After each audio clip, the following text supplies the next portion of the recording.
Hello, juste avant de commencer cette vidéo, je voulais m'excuser pour l'absence. J'ai eu un événement familial et puis je suis tombée malade. Je pense que ça s'entend à ma voix que je suis encore un peu malade.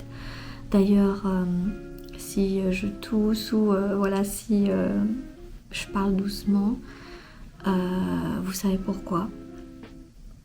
Voilà, mais là maintenant ça va mieux et on reprend de plus belle et je vous laisse avec la suite de la vidéo. Je sais pas comment je vais faire.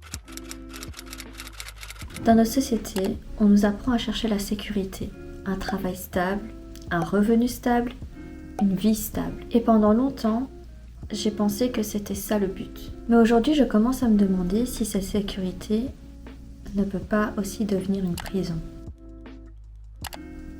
Depuis qu'on est petit, on entend toujours les mêmes choses.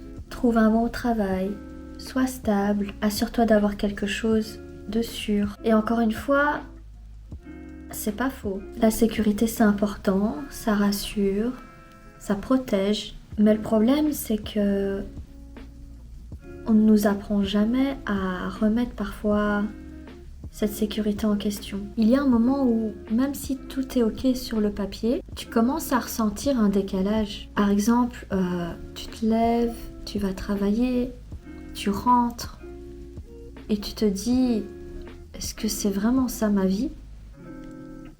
Est-ce que j'ai vraiment envie de vivre cette vie-là pour le restant de mes jours ? Et en fait, tu n'es pas en train de souffrir, mais tu ne te sens pas vivante non plus, quoi. Et c'est là que la sécurité commence à poser problème. Parce que plus ta vie est stable, plus elle devient difficile à quitter.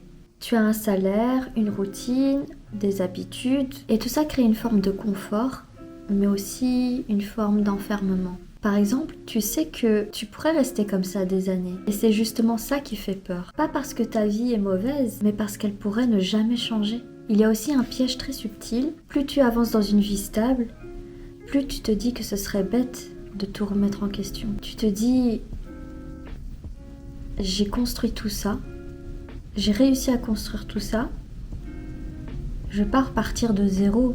Et du coup, tu restes, même si une partie de toi a envie d'autre chose. Aujourd'hui, je commence à voir la sécurité autrement. Je ne pense pas qu'il faut la rejeter, mais je pense qu'il faut la redéfinir. Parce que pour moi, la sécurité, ce n'est pas juste un salaire. C'est aussi savoir que tu peux t'adapter, savoir que tu peux te reconstruire, savoir que tu peux créer ta vie autrement. Peut-être que la vraie sécurité, ce n'est pas de rester au même endroit. Peut-être que c'est de développer quelque chose en toi qui te suit partout. Des compétences, de la confiance, une capacité à te débrouiller. Quelque chose qui fait que tout ne dépend pas d'un seul système. Et je pense que le vrai défi, c'est de trouver un équilibre.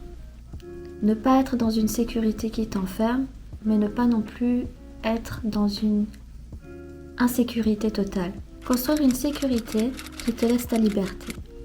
Donc si toi aussi tu ressens ce décalage entre ce qui est stable et ce qui te fait envie, peut-être que le problème n'est pas toi. Peut-être que c'est simplement que ta définition de la sécurité est en train d'évoluer. Dis-moi en commentaire, est-ce que tu ressens ça aussi ? Est-ce que la sécurité te rassure ou est-ce qu'elle te bloque parfois ? Si c'est la première fois que tu tombes sur mon contenu, sache qu'ici, je documente le processus de changement de vie. Je suis en pleine transition et donc je documente, pas quand tout est réussi, mais quand ça se construit. Et j'espère un jour, quand tout sera réussi, je pourrai documenter aussi. Et donc ici, je parle de transition de vie, d'argent, de liberté. Si toi aussi, tu te sens entre deux vies, l'ancienne qui ne te suffit plus et celle qui n'existe pas encore, ou que ce genre de contenu te plaît, tu es au bon endroit. Et si tu veux suivre cette transition avec moi, tu peux t'abonner. On avance lentement, mais sûrement. Et j'espère te revoir dans une prochaine vidéo. Salut!